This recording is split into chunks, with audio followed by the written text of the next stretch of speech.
কিছু কিছু জিনিস আমাদের জন্য ভালো লাগলেও কিছু মানুষের জন্য সেটা কিন্তু ভালো লাগা হয় না, তাই না বলো? যাই হোক, বেরিয়ে তো পড়লাম রাস্তায়। আর দেখো এই দাদাভাইটা দেখছে আমি যেহেতু ভিডিওটা করছি বলে। আমি ভিডিওটা করার কারণটা হলো গিয়ে প্রচণ্ড ঝড় উঠেছে, আর এটা ঘর থেকে বেরোনোর পরপরই আমি দেখলাম। মানে ঘরে থাকতেও যদি বুঝতে পারতাম তাহলে হয়তো বেরোতাম না। যাচ্ছি যদিও চশমার দোকানে, আর এই দেখো রাস্তায় এরকম গাছ ভেঙে পড়েছে, দেখেছো? এরকম আরও 2 জায়গায় পড়েছে দেখলাম। কিন্তু কিছু করার নেই, যেখানে চোখের প্রশ্ন সেখানে তো কোনো কিছুর সাথে আপোষ করা যাবে না। বড়মশাইতেই বলছে যে গাড়ি চালাতে প্রচণ্ড প্রবলেম হচ্ছে, কারণ চোখের মধ্যে খুব ধুলোবালি ঢুকে যাচ্ছে। আর আকাশটা দেখেছো কী ভালো লাগছে, দারুণ দারুণ। আর এই যে যেই জায়গাটা দিয়ে আমরা যাচ্ছি এর পাশেই ওই পার্কটার ভেতরে কিন্তু শ্যুটিং হয়। যদিও এই শ্যুটিং দেখার সৌভাগ্য আমার কোনো সময়ই হয়ে ওঠেনি। সৌভাগ্য হয়ে ওঠেনি বলতে মানে আমার আর আসতে ইচ্ছা করে না, বাড়ির কাছে হলেও বা কী হবে। যাই হোক, তারপর তো আস্তে আস্তে এগিয়ে চললাম। লং ড্রাইভে তো দুজনে মিলে যাচ্ছি না, ঝড়ের দিনে যাচ্ছি শর্ট ড্রাইভে।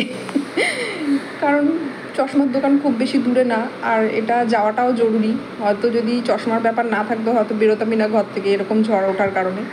তো কী আর করা যাবে, এসেও পড়লাম।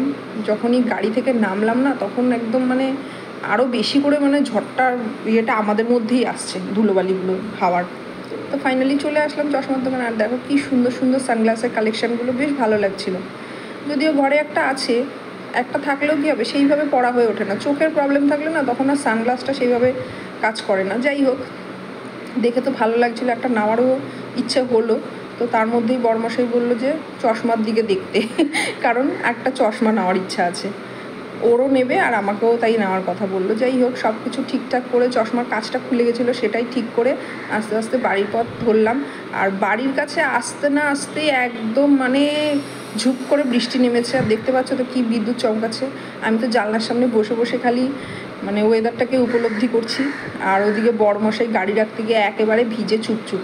কী বলবো, এই সময়ের বৃষ্টি মাথায় লাগালে শরীর খারাপ হতে পারে। তো তার জন্য আবার বাড়িতে এসে স্নান করলো, আবার ড্রেস চেঞ্জ করে তারপর আবার বেরিয়েছে।